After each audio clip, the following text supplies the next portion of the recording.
make 3 points about the work we need to do together. First, the opportunity gap that America is facing is not just about economic inequality. It is about racial inequality. Now,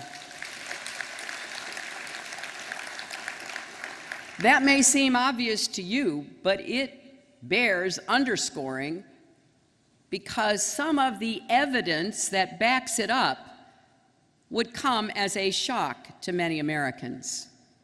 Like how African Americans are nearly 3 times as likely as whites to be denied a mortgage, or how in 2013 the median wealth for white families was more than $134,000, but for African American families it was just $11,000.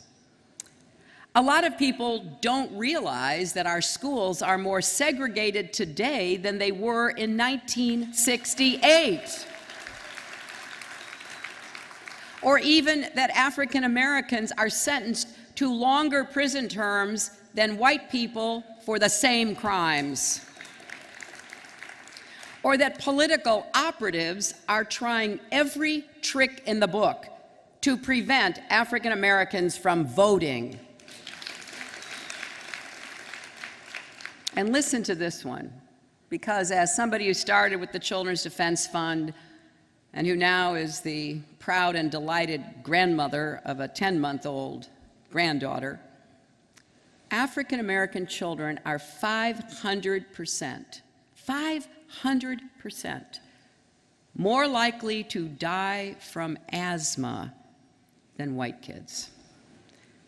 Now, I studied and advocated and introduced legislation to close health disparities. I knew how severe they were, but 500%? So all of this points to an unavoidable conclusion. Race still plays a significant role in determining who gets ahead in America and who gets left behind. And yes, while that's partly a legacy of discrimination that stretches back to the start of our nation, it is also because of discrimination that is still ongoing.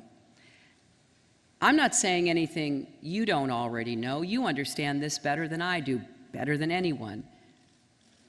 But I want to say it anyway, because I'm planning to be president. And anyone who seeks that office has a responsibility to say it. And more than that, to grapple with the systemic inequities that so many Americans face.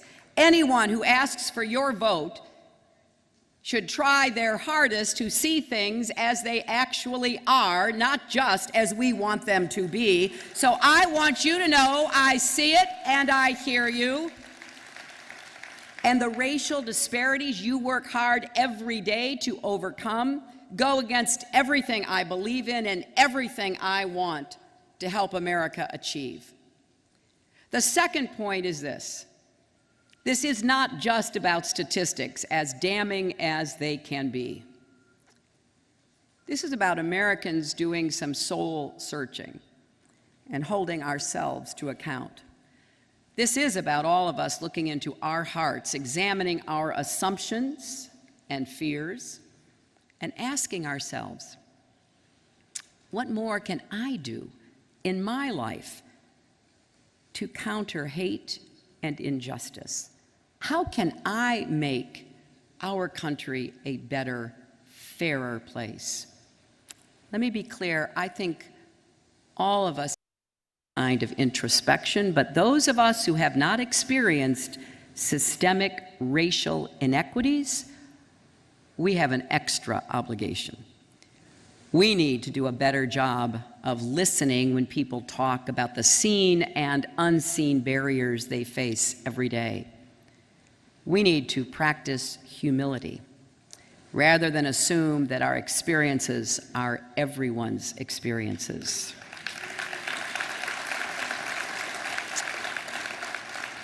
And yes, we need to try as best we can to walk in one another's shoes, to imagine what it would be like to sit our son down and have the talk.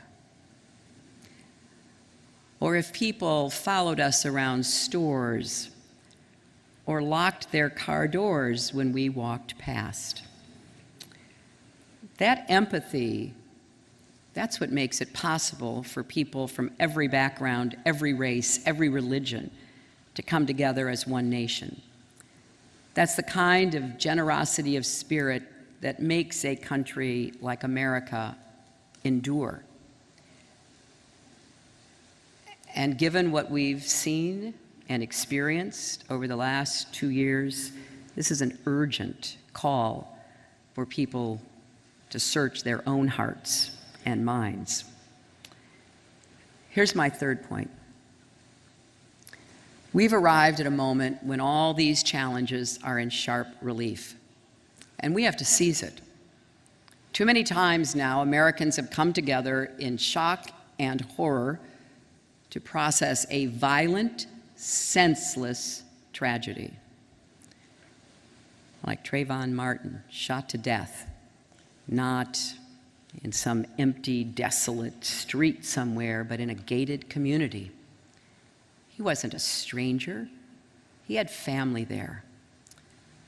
Or Sandra Bland, a college-educated young woman who knew her rights, who didn't do anything wrong, but still ended up dying in a jail cell. Together, we've mourned Tamir Rice and Eric Garner, Walter Scott and Freddie Gray, and most recently, Sam DuBose.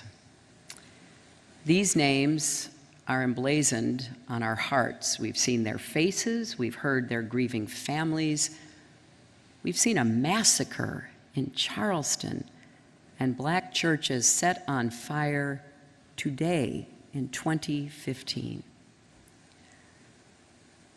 But thankfully, tragedy is not all we have seen. Yes, the Confederate battle flag came down finally in South Carolina.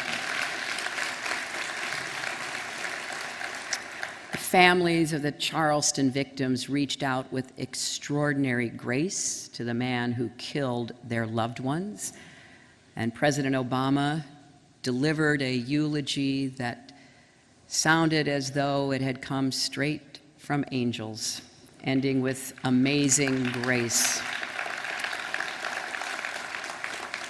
Young people have taken to the streets, dignified and determined, urging us to affirm the basic fact that Black lives matter. And because of people across this country sharing their stories with courage and strength, a growing number of Americans are realizing what many of you have been saying for a long time. We can't go on like this. We are better than this. Things must change.